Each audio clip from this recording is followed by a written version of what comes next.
अस्सलाम वालेकुम। आज का हमारा टॉपिक है पॉइंटर्स इन सी प्लस प्लस। इसके लिए हमने डेव सी प्लस प्लस का टेक्स्ट एडिटर ओपन कर लिया। इसमें सबसे पहले हम एक वेरिएबल डिक्लेयर करेंगे इंटीजर डेटा टाइप का, और उसका नेम होगा, उसको नेम देते हैं हम नम। अच्छा, ये वेरिएबल हमने डिक्लेयर किया और इसकी वैल्यू को हमने असाइन किया इसको वैल्यू असाइन की 10। अब हम इसको देखते हैं मेमोरी में ये कैसे। हमारे पास कंप्यूटर की मेमोरी कुछ इस तरह से दिखती है। इसमें ये डिवीज़न है हर बाइट की, और ये सामने इसके एड्रेस लिखा हुआ है कॉरेस्पॉन्ड बाइट का।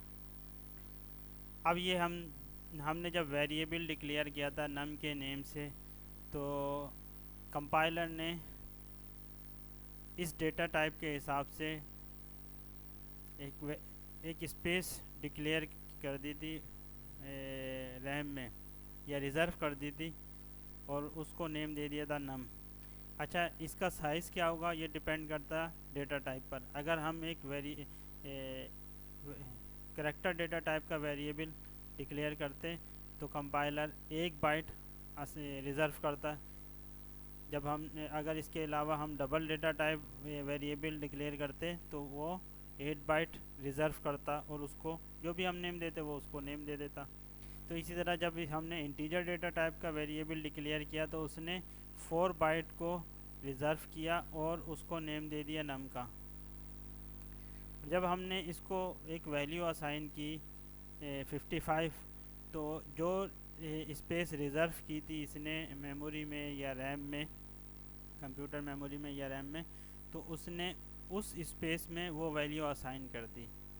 अब हम क्या करते हैं कि हम ज़रूरत के तहत जब भी हमें इस वैल्यू को एक्सेस करना होता है, इस नेम से हम कॉल करते हैं इसको, और इसको अपने प्रोग्राम में यूज़ कर लेते हैं। या इसको हम जो भी फंक्शन परफॉर्म करवाना हो, अर्थमेटिक फंक्शन परफॉर्म करवाना हो या लॉजिकल, हम उसके ज़रिए इस नेम के ज़रिए इसको एक्सेस करके उस पर फंक्शन परफॉर्म करवा लेते थे। तो यहाँ तक हमने बारहा तमाम प्रोग्राम्स में इसी तरह इसके वेरिएबल को यूज़ किया है या रैम को यूज़ किया है वेरिएबल नेम के ज़रिए। अब हम पॉइंटर्स में क्या करते हैं, पॉइंटर में ये हम इस स्पेस को एक्सेस करते हैं या इस वेरिएबल की वैल्यू को एक्सेस करते हैं एड्रेस की मदद से। ये हमारे पास रैम में एड्रेसेस हैं, या ये जो लोकेशन है इस स्पेस इस वेरिएबल की, वो ज़ाहिर करता है इसके एड्रेसेस। अच्छा, इसके एड्रेस मालूम करने की, अच्छा ये 4 बाइट है तो हर बाइट का अलग अलग एड्रेस है। तो यहाँ से जब हमने इसको इंटीजर वेरिएबल डिक्लेयर किया तो ये फर्स्ट एड्रेस ये इस नम का एड्रेस होगा, और फिर उसके बाद अगर हम सेकंड वेरिएबल डिक्लेयर करते हैं तो यहाँ से लेकर 1 2 3 4 4 बाइट। अगर नम के 2 से हम एक और वेरिएबल डिक्लेयर करते हैं तो ये नम 2 के नेम से 4 बाइट और रिज़र्व कर देगा, और उसका एड्रेस जो होगा वो उसकी फर्स्ट बाइट का जो एड्रेस होगा, यानी ये 4 बाइट छोड़ के, और जो सेकंड बाइट फिर उसके बाद जो होगा इसका एड्रेस होगा। इसके अलावा भी कुछ हो सकता है, लेकिन वो उन 4 बाइट्स का होगा जो उसके बाद होंगी। तो ये सारा इसी का एड्रेस कहलाएगा, यानी नम का एड्रेस हम अगर मालूम करते हैं तो वो यही एड्रेस होगा जो फर्स्ट बाइट का होगा। अगर नम का हम एड्रेस मालूम करना चाहते हैं तो उसका तरीक़ाकार क्या है कि M% का हम M% ऑपरेटर को यूज़ करते हैं, और उसके आगे जो भी वेरिएबल का नेम होगा वो यूज़ करेंगे, तो वो रिटर्न कर देगा या डिस्प्ले करवा देगा मेमोरी में उस वेरिएबल का एड्रेस। इसको हम एक प्रोग्राम के ज़रिए समझते हैं डेव सी प्लस प्लस में। ये हमने एक वेरिएबल इंटीजर डेटा टाइप का क्रिएट किया था नम के नेम से। अब हम मेमोरी में इसका एड्रेस चेक करते हैं कि इसका एड्रेस क्या है।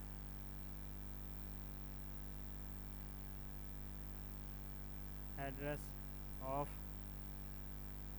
नम। अब हम M% का साइन यूज़ करेंगे और वेरिएबल का नेम लिखेंगे, और उसके बाद ये हमने स्टेटमेंट लिख दी। यहाँ पर ये हम M% यूज़ करते हैं इसके एड्रेस को मालूम करने के लिए। कंपाइल और रन करते हैं, देखते हैं क्या रिज़ल्ट आता है। देखिए ये इसने यहाँ पर शो डिस्प्ले करवा दिया नम वेरिएबल का एड्रेस, जो कि हेक्साडेसिमल में है। हमें इसका अब एड्रेस मालूम हो गया। अब हम इसको एड्रेस के ज़रिए कैसे एक्सेस कर सकते हैं? पहले तो हम एक और वेरिएबल क्रिएट करते हैं टू num2 के नेम से। अब हम इसको num2 को एक्सेस असाइन करवा देते हैं num1 का एड्रेस, और कंपाइल करते देखते हैं क्या रिज़ल्ट आता है। देखिए इसने कंपाइल करने पर यह एरर दे दिया है कि इस वेरिएबल का एड्रेस जो रैम में है वो इसको असाइन नहीं हो सकता। अब इसको असाइन करने के लिए, ये एक्सेस करने के लिए, इसके एड्रेस को एक्सेस करने के लिए हमें एक वेरिएबल की ज़रूरत है जो कि C++ हमें प्रोवाइड करता है, वो है पॉइंटर वेरिएबल। पॉइंटर वेरिएबल को डिक्लेयर करने का जो सिंटैक्स है वो ये है। हमने एक वेरिएबल डिक्लेयर किया PTR के नेम से, और उसको हमने डी रेफरेंसिंग के ऑपरेटर के ज़रिए ज़ाहिर किया। ये इसका पॉइंटर वेरिएबल का सिंटैक्स है। अब हम क्या करते हैं, अब इस पॉइंटर वेरिएबल को असाइन करते हैं मेमोरी में जो नम का एड्रेस है वो, और देखते हैं क्या रिज़ल्ट आता है। देखिए कोई वार्निंग है, नहीं कोई एरर है, इसका मतलब ये असाइनमेंट सक्सेसफुली हो गई है। अब हम इसको डिस्प्ले करवाते हैं।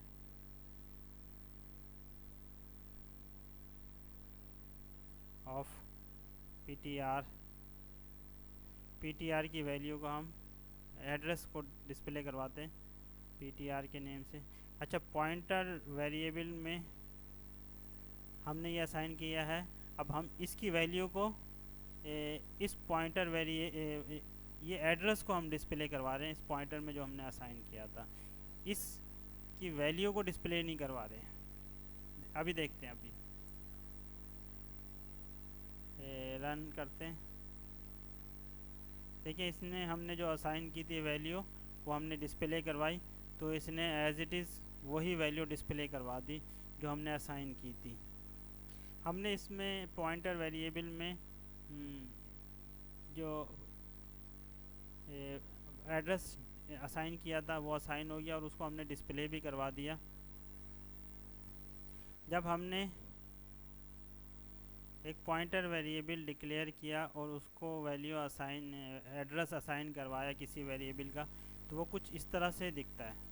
यानी इसने पॉइंट किया उस एड्रेस पर, और जो हमने इसको असाइन किया था, और यहाँ पर इसने इसको पॉइंट किया। और जब हमने पॉइंट कर दिया या इसको एड्रेस असाइन कर दिया, अब हम इसकी अंदर जो वैल्यू थी वो डिस्प्ले करवाते हैं।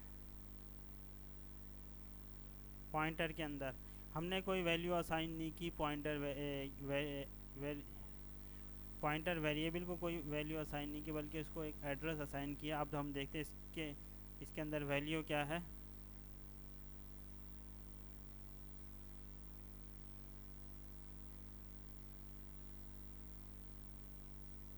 अच्छा, वैल्यू इसमें डिस्प्ले करवाने के लिए जब हमने इसको पॉइंट किया इस एड्रेस को पॉइंटर वेरिएबल के ज़रिए, और उसका तरीका कार ये था कि हमने उसको एड्रेस को असाइन किया, तो इसका मतलब पॉइंट किया। तो अब इस एड्रेस में जो वैल्यू थी वो ही इस पॉइंटर वेरिएबल में असाइन हो गई। और अब हम उसको डिस्प्ले करवाने के लिए क्या इस्तेमाल करेंगे, स्टैटिक यूज़ करेंगे PTR। ये जो अब इस पॉइंटर वेरिएबल है, इसकी वैल्यू है डी रेफरेंसिंग ऑपरेटर के ज़रिए हम डिस्प्ले करवाएंगे। कंपाइल और रन करते देखते हैं क्या रिज़ल्ट आता है। देखिए हमने इसको सक्सेसफुली एक्सेस कर ली इस एड्रेस पर जो वैल्यू थी। यानी हमने पहले एक एड्रेस असाइन किया, तो उस एड्रेस पर कुछ वैल्यू थी। उस वैल्यू को हमने जब एड्रेस असाइन किया पॉइंटर वेरिएबल को, तो वही वैल्यू असाइन हो गई उस पॉइंटर वेरिएबल को। अच्छा, पॉइंटर वेरिएबल है जो यहाँ पर आप को नज़र आ रहा है PTR के नेम से, ये जस्ट पॉइंटर है। हम इसको नॉर्मल वेरिएबल के तौर पर इस्तेमाल नहीं कर सकते, जैसे कि नम को हमने इस्तेमाल किया है या कोई और वेरिएबल को हम डिक्लेयर करें।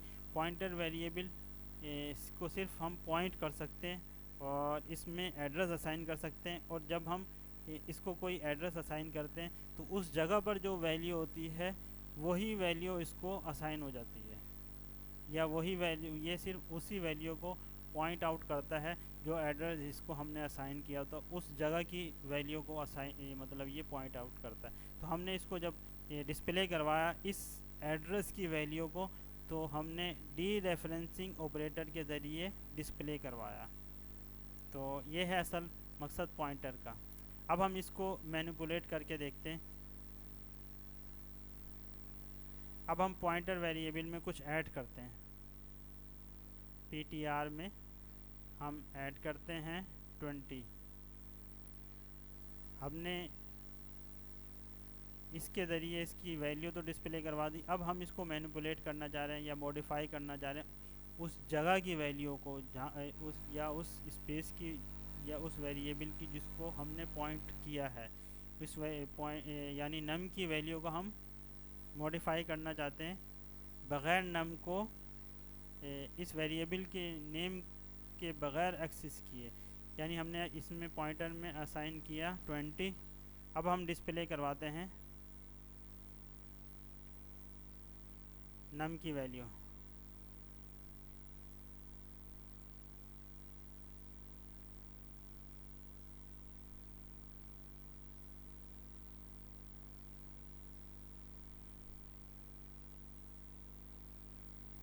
देखते क्या रिज़ल्ट आता है।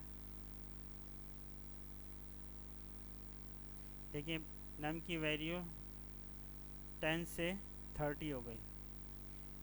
हालांकि हमने यहाँ पर कोई वैल्यू नम को दोबारा असाइन नहीं करवाई, एक मरतबा असाइन करवाने के बाद दोबारा कोई वैल्यू असाइन नहीं करवाई। लेकिन क्या है कि पॉइंटर के ज़रिए हमने पॉइंट किया, उस एड्रेस को एक्सेस किया, उसको उस लोकेशन को या उस पॉइंट पर जाकर हमने वैल्यू को उस पॉइंटर के ज़रिए चेंज कर दिया।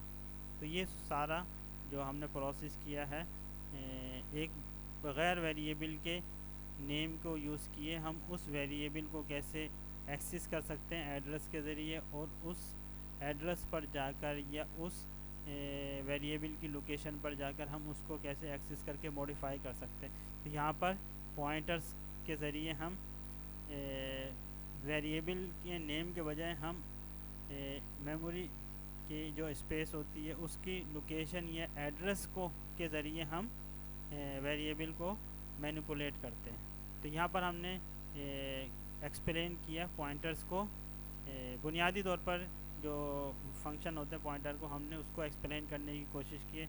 उम्मीद है आपको पॉइंटर्स की जो बेसिक डेफिनेशन है या एक्सप्लेनेशन है समझ में आ गई होगी। इंशाल्लाह मज़ीद फ़ीचर भी हम मज़ीद वीडियोस के साथ सीखेंगे। तो यहाँ पर हमारा ये टॉपिक कंप्लीट होता है। Thank you.